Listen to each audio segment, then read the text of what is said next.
Mikuptuda maikai mari sinba thongna chaikiba ahoba nongmagi khonjel aduna mafamdu khakta natre leibak sinba thongna thara khunkat aduk yam khraba miyam aduda kadomdagi kaplakpa nongmaino khangaude kanana su haude amuktang kaplakpa maru adudagi ahen makhol takidre adum oinama khudakta mayamdo kochen chenari ngaktuna leramba police amadi force ki uniform setpa makhaido meraba romda loinamo omsilakle makutta paibo khulaido chena paiduna ngakli maikai salai khangnade mi na mi gari na gari robot na maira babu ko laga puthorak laga khudakta gari da hapkatuna hospital tamna thorakle TV mamangda ngyak leplam laga thangnaba mikupta makhada ta chentherai pakhatpa thakatpa na masadu gyan ta khidre laisina khonglei thuna chenthoraktuna thongjaw tu lan ki ge tawba ubada manak nakna leiramba roki chensilaktuna laisbo pharai siza kaino nang tawrido kadai chatke habano roki na makhut phari bado gyan ta de laisa masado leiduna hairi thado ai khut phagano ayam bungi manak chatke matawduda yararoi khalladuna roki laisagi lengzum ani duda pairaga hena chetna khami amda tapthose huzima panthokpa yaroi madugi matam nati siza nang tapthau wahai du changde anam kanna khomi khonjel du tanik hi yam thokre yambung du kainom tokre ai bu thado ai mai manak chat ke habane mukli badu ubada roki manak ta leramba nupa kharaduna mamit koptuna tok koksili haiba indi matagum laizagi masado nupa singdigi manakta hafet insilaga hairi siza si kada thongon sila thamo wadu tabada nupa singdo amana madayingne laizagi masa sokpa ngamde roki gi wahai duda laiza pakhatna chongliba mihol-duga loina na ngakni yingle chamamnaba mityeng amana roki su laiza da yinglamlaga nupa singda amu onsilai nanna du tadro ina harise siza se kadagi mapan thoan meroi yam thuna pukhatkro hanjinna hairakpaduda nupa amana khumlai kirup yambung ton siza da karamna irailaina sokani wahai duda hena sawat kre roki nupa singduda amuktang yinglaga sauna hairi fare noina ngamdrabanina ai noina pasan mataredana si hairaga nakanda lepliba laisi khudang du ta pairaga manungda chinglaga pusinkre hek mayambagi nupida aduk mathong huktana utliba matawduda laisa ingangakna yingduna leikre khongthang launa chatliba roki gi tung inbada masado sor thabet holi mana ngaklibado atei karigi natte nahan makai aduk bebar amada mimang thokna mitna hanna yinglamdaba mana ngasidi mabungo magidama kina nungsina thamjariba khudangdu irailaina paiduna chingle ka hek yobaga roki laizagi makhutto fat thadoklaga manungda khangin insili aduga mana thongjina lephauduna haurai amu hairei itap thasinaraga gyan ta da butong nusiza hauze ekhoi kan amta mapan thokpa yade yambungda natna ekhoi siyawna sakhangdaba singduna tanarakladi ekhoi chenpham lerui chekhaiba mayam solution ripo nang mafam sida lengdana leramu si hainaga thongdu makhol thokna lonsilamlaga mapandagi lok toksinkhre mitmangda una ikheng takraba mabu karamba phibamda leiri haibagi mi pairinge poron thaduna amuk thambiramle mikuptuda khalai mafam sida mairaba natta magi kanasu leite laiza wangangde o khongna kapasu tawde chumna leplambadagi floor duda satpham tharai chap yungna lep yengkhiba mifam amada yenglaga lei pirang ama phawba sinthakidriba mitluni adubu ngasidi milu ani dudagi taruba pirang marik amakhak sintharai yamna likna mamituna icho cholakpada laiza makhutna maduna mapidu tapna thingi aduga pina chotlaba makhutto minmangda thangzilaga munna yengi chimbalda tapna solei akhangkan bi pirang nangdi yambunggi damak sinthana bangairamni boireko si haiduna momonok lamlaga laisa mamaido non tharakre hik chingduna kapthorakle kapna machinda wana soli yambo nang ke dawrake nang kadai leke yambo nang na lawai pa matamna ai lakpa gam kitre nang kadai leke nang bu kaisu tik ta kaidana inak ta lep roba Nang lao yambo, nang lao. Magidamak pirang marik ama phauba tamlamdrabra khallubani. Adubo leiramling asidi. Saruk thongbiramle magiso. Kapchaba natana karisu tawbadi ngamdre. Magi yambung leitrabada. Konung ado fulgum urakle. Adubo angakpani. Mahaksu kap lauduna thong hangu haidi. Kutum chena tasilaga madom prok prok chakna khangli.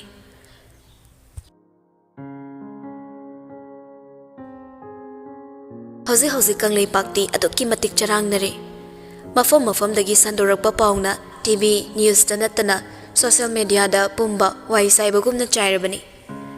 Maraksida konungdagi royal family gi member amatta mapan thokte. Gad khara aduna kwechen chenjabagi wani. Wafam ado mitsuda masana order torokpani.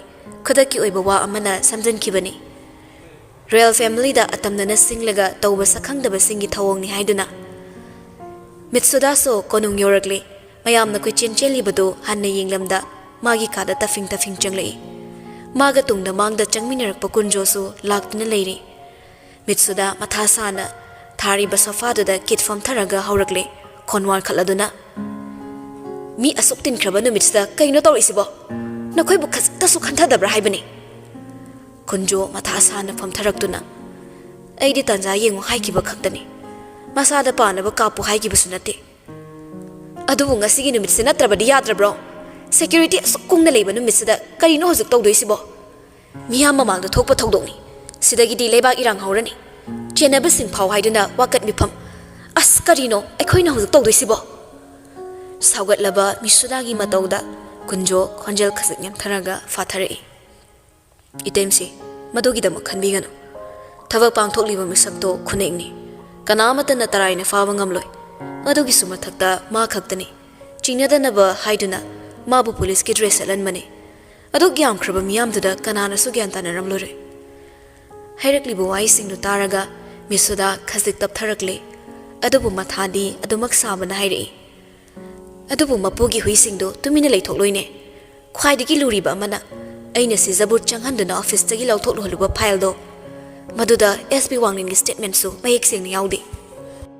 Wahiduda kunjo ingangakladuna. Karino harisibo. Adudi Wanglina karisu haidresira. Mitsuda mangaktu tapna hairaga. Natte. Wanglina pumna manghaidoraklabani. Drugsingdo nangi mingda lakpani haibagi. Nangi sign phawa yawba chedo mairabagi mafamda leirabani. Season hek lawrubaga aina faktuna yengbada madugi chedo walambani. Maru oiribadi maduni kunjo. Fattaba makhoigiso awaba wate kunjo matha hena saraduna hairei. Is adudi kamdawni. Adok yamba senfam sinaduna promotion pigani haiduna matam phawba leplaga. Karino Wanglina tawise. Wafamsi Rocky di khanglabra itemsi. Khanglabani. Aina file do check tawbaga mabu khanganbani. Pumna mo fanaba silamu hairamlaga hiyang tanapagidamak ai thorakpani. Adum oinamak hojik mairabagi phibam haiba ngamde. Aduna aikhoi laibak yengkisi. Karigumba mana suklak manglaktrabadi aikhoigi laibak phabani. Hojik hospital tuda kanasu changande. Real God sing ngaktuna leibana paulo bangamde. Adubu isor khurumsi. Ngasi mana gya laktrabadi aikhoi pumna makiyai phabani. Ngaida karamba mama oibigi thamoino. Yum amatta da leiminaduna mabu ima haiduna mingauribado. Minungsi machet ama phawba phawdaba. Hingjabigi saktam lauduna machabu sinaba lai khurumli. Mama oibigi fazaba pukchel haibadubo masira. Mama ama oirabadi icha micha naida tasin khomjinduna nungsipam thokpani. Adubo kanmankre mitsuda magi thamoi. Somdana Rocky mayam ko chenaribado khara yauksannaramlaga to leiriba mafam adomda lagle. Lainungi yumsingdo mathang lalaga iloi loiba ka aduda prabab changlei. Thariba table duda tumni fam laga leirambado Rocky changlakpa ubada ikang khangduna phu hagolei. Haina Rocky changsilaklaga kabord tudagi fi khara yam thuna tap paiduna lauthoraklaga tonda langsile aduga yam taha ba khonthokta hairei. Fiyongo yam thuna chataba yadabani. Wahaidu taraga ton ingawngawna kadaidano yam pungton. Wahang hanglei matagum Rocky prap changsilaga tongi pambomduda chena paisilaga sound hairei. Madu nang nangbagi mathau tadi. Phise yam thuna selo. Namai namito mina chingnadanaba maongda igi tung ilo. Ton Rocky na paisilibadu naraduna suklaga khangi. Rocky su ton bulak tanain thoklamlaga prabab chatkiduna phamungda amuk phamkhre. Ton di ingaw ngawre. Nupadugi khoisongdaba mataw uraga kibasu pokli. Makhada tariba phisingdo tapna khungalaga phidu hongnaba hotnakhre. Rocky khoirang khoisongdare. Pocket tagi churup upo malak tholaga machay macham khatlaga thakpa howi. Aduga fattaba wakhaldo mathi fonglei. Kunjobu kanbada nattana handaki matangsida sijabu yambungdagi lapna thamdaba yadabani. Mamingtagi oina imana sinkiba marini. Kuina chatlalaga Rocky agi aram khorang bagi mahuda gi heiba ingamloi. Karigumba yambungda mu halaktrabadi khwaidagi laibak fabani. Laisabo agi oigani. Ma khaktana pakchagadabani. Egi Mabemma oibadi. Murum solam laga laithorakpada ton manakta leplaba mabu kirup yingduna lairami. Rocky so madu ubada phamlambadagi fu hogolaga hairei. Egi nakta ka hena naksalakano. Yambungge office changlaga kayuma posak ama checksina lauthoklaga egi kutta sinagadabani. Mirak narak yinglaga yam hainat pangtho. Masida hexway laba sidagi henba mamba punsi amada nangbu thamgadoribani. Si hairam laga Rocky khonglei thuna thokre. Wai singdu haiba horakpada ton mapi ira chenkribani. Karidi upai le chatpatabani matung induna. Tarakadabagi yanduna leiraba mapido.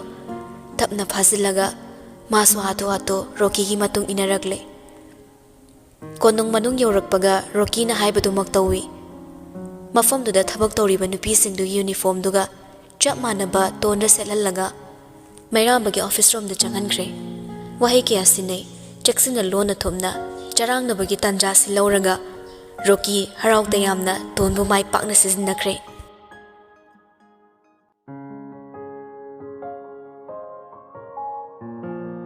Hauki matamdi khangawda, kasay makay irang lang lambado ichik-chikre. Yak na saramba langban gi may sana, sungat lamba manil aduna, nong thakta amubo nong kharap koy pai duna leiri. Loina na marupik na nonggi nongli kharasu khikli. May sa lang lamba taybong pumna mag-Ingles anu matagom. Adubo mipay ba na thumatlaba thamoy adudi inglama nonglik aduna inghan bangam kidre. Floor duda tuminta silaga phamlaga leirambado. Gari thausilakpagi makholamba takibaduda puk hogalaga thongnaw room da prabab chenthorei. Makut ani changduna khaliba curtain angawbado fat haidok thausilakliba gari do yam thuna yingna botne. Adubo ngairiba misakto natabana maithongdu isuk thakre. Koina sum yinglakpada nahan makhaidagi ngasini hena gat masing henbagum tawri.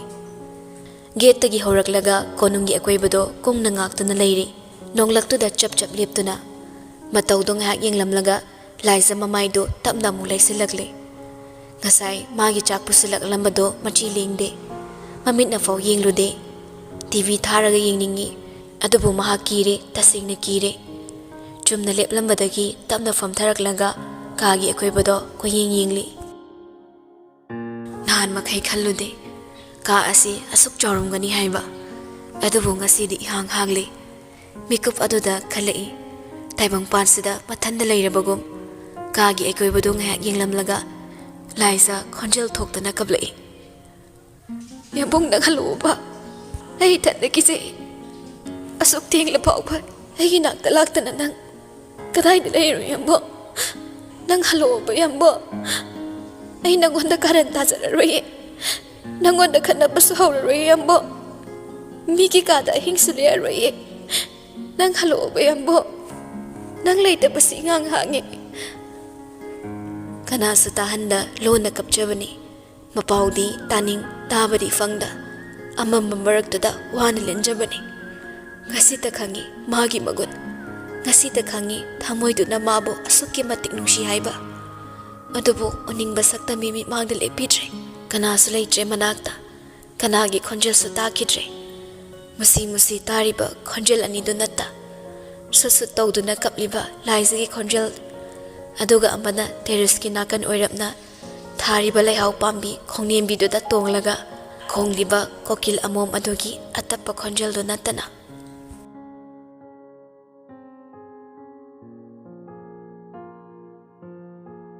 nongalamdagi dilili risitpa malangna thongnawdagi cheksinna haina lisilaktuna hakchangda yeibada kuina usiluraba mamito tapna panglai siling mathaktuda ngayak yinglaga mamaido nakalamada tapna leiduna yinglai leirammi mahusagu manakta lingdana chap chap yumna famlaga leirammi mata ohumdo tanjadada liyo mamaido tapna haigalai merabana makhoibo yinglaga leirambado ubada famlambadagi fuk hawalaga ta changsilai meraba khonjel duda makut khuchoiduna mamit singduda namlaga leiramba ani duso phat phat yinglai merabana muklaga hagot ke torakpada boisu hatho hatu changsilaktuna meraba bungai kaino toridubo tapna tokse robert su hogolaga manakta leble boy meraba bu kangtholduda tapna nga talaga masu phamung machiduda famlaga hai kei tauge khutu natabana sada ke tauge hayo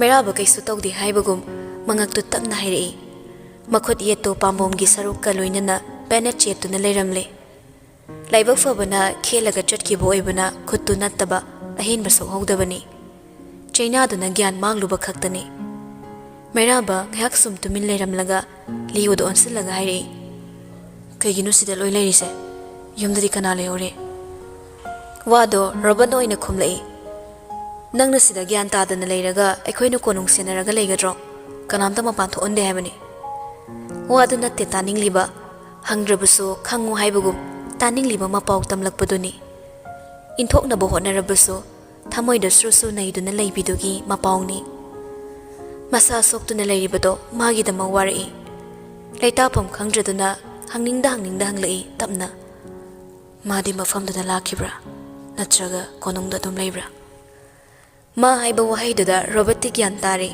mana khumgi hek tawbaga liona marak patthatu naire imasiro mafamduda ngayak leramaga hobe senkhre haibani leifamga khangningurano konung hek yaubaga ne aina makhori metlaga hatlu dorabani madui nupido wakoi horakpaduda meraba lioda munna yinglei aduga amuksu sauninglap hairei ma haibane ma lio ingangakna kanano ma haibo ma kouba leibro konungda kanano ma haise khangna mabu khangsina jibra liogi gyan mangmo wahangduda meraba pakum satpiningdre masado phajana mo phamtharaga makoktuna kantholda nga tharap mamitu tapno isinkre saudi sauning saubadi ngamda itap tapna hairei siza bo hangbani aigise wahai matik tu hairamlaga chaplekre adubu liodi nokmi tawri matangduda uthoktrabusu merabana laisakidama wari khangmana boina tapna khumlei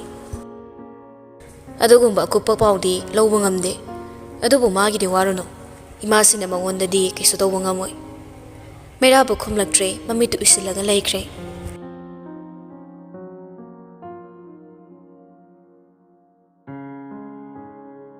ahing adu haukre tapna nongan thoraktuna hayeng hairamba mana ngasi oina mitmangda leplare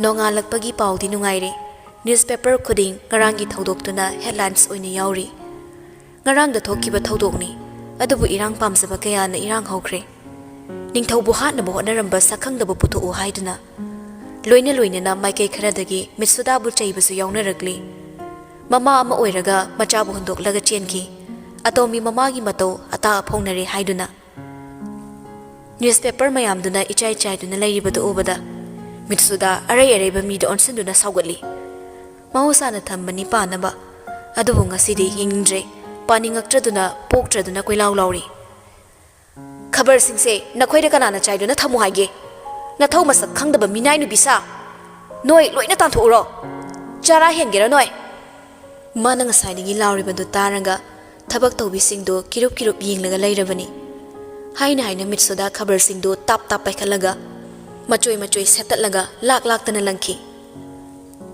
amkana uhalakano mai loina thadokho thibong na igi saraga mapudo ansinduna chikpa praja kasin koya thiraga makhoi bu mathibong thakliba mabemma ibu suchai jabasai khangni dana na khoi nongma natraga nongmadi chara helaga ne loina kangsi hange खबरसिंदु लाक-लाक्तना लंगलमलगा सेनाबे अमदा ओनसिंदुना लाउरे minister कुंजोदो याम थुना कौ हौजिमक खुदक्ता कोनुंगदा लाओ हाइखो मतौदुदा नुपीदुसु ता खुमलई फनी मासी अयुक्तुदा मित्सुदा हुमांग कांगले असाउबदी खबरदुदा ताइनरमलगा तुंगदा लेरिबा सोफादुदा गित फोमथै मा साउनिंगबना प्रोपोक चाकले हुरानबदा हुराली हायरकपगु मा यामना साउनिंगले तांजादुदा थोंगदा मी अमा चंगलकपगी साउम फंगबदा मित्सुदा माइथोंगदु इसाउ साउनि यिंगले अदुबु इंगंगना मया कारे मेराबना करिसु तौदबगुम इतेक खना चंगलकलिबदु उबदा ngakpana kham thengladuna phamlambadagi tapna hogolakle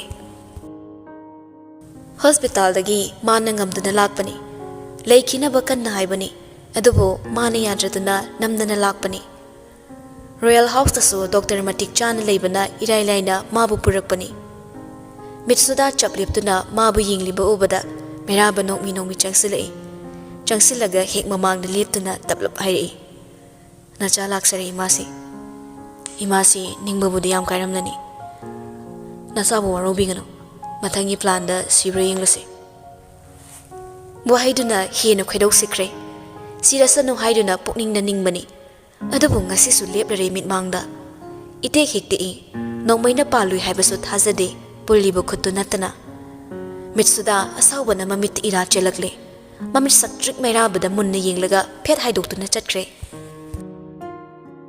करीम नब सादुना हाइबगी वानी ममागी मतौदो मेराबसु थमोय कायरिबनी नोकमी मासु माइ लेदुना लाक्ले माना अयोदा हाइबदा मनाय मसेन कियाना क्वेश्चन खिबना हानमनी खुदोंग थीबा मा नंगलमदाय मागी मामांगदा चोंगथोक्तुना माबोय कै question ngak senaba midi wati अदुबो युमददा खोंग थांगजलकपदा मागी दमा पिरांग मरिक अमा सिनथाबा माबु वाना ngairamba midi kanasu उदे ममानी हाइदुना लेरिबदो हन्ना यिंगबिरमदा चंखिरबनी माबु उबदा नागेत्ता लेरम्बा मयामदुना मखोंग नोलप लेहौबदो मेराबा तपना यिंगदुना लाई तपना थांगलकपा खोंगथांगना मेन हाउस ओइरिबा मागी लेफमदो यौरकले कागी थोंजलदा नुपा अनि ngaktuna लेरम्बदो ओरगा मेराबा लाकपा उबदा ससत हंदोई अदुक चेक्सिना खुलाई पाइदुना ngakलम्बदो करिनो हाइबा अमदि खल्ली मेराबसो हाइफेट यिंगलमलगा थोंगदु तपना इंदुना हांगली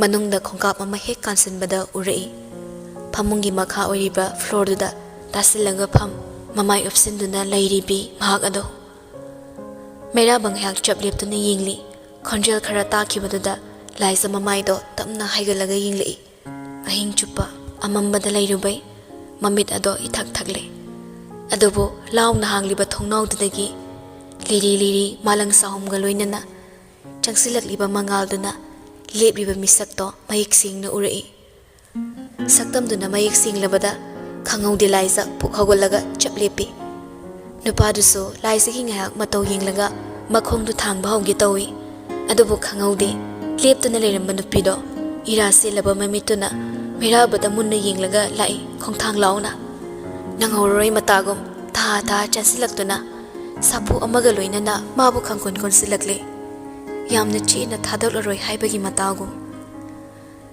कलप तौना हुमजिलकबा सापुदुदा मेराबा मसादो मनिंग खसक हल्ले अदबु माद इंगंगखरे तौरकलिबा मतौदुदा टिंगक लाइसदा यिंगले माने यिंगना लाइसा खंजल खसिक थोना कपथोरकले मेराबा बुचेना कोनसिलगा कमना पेंदना हाइरे नंग कइगे हलक्ट्रिनो एही थन्ना याम किसे एगी याम बुंग हलकलरोइद्रा खल्लुबदा एगी याम वाइ खंगब्रा एही थन्ना हुंदोकलमगा नंग कदाइ चटके तौरिनो एगी किसे यामबो नंग लेतबा कोनुंगसे यांगांगे लौनम्बा वाहिरा तौसिनबा मतौरा खल्लुदे मिकुप्तुदा करिसो फाउखिद्रे चैना अमत्ता मदुगी महोत ममित्तो नोंथरक तौना ममोन नोगले चिम्बालदा इलेंगलेंगदा लाइसा मैराबगी मथादगी ता अमुक थोरकलगा पेनेट से येलिबा मखुत्तुदा येंगलगा सि कइगिनो खुद पुलिसे नंग नाब्रो कदाइ नागिबा नंगना खुसे कइगिनो बेनेस में am येलिसे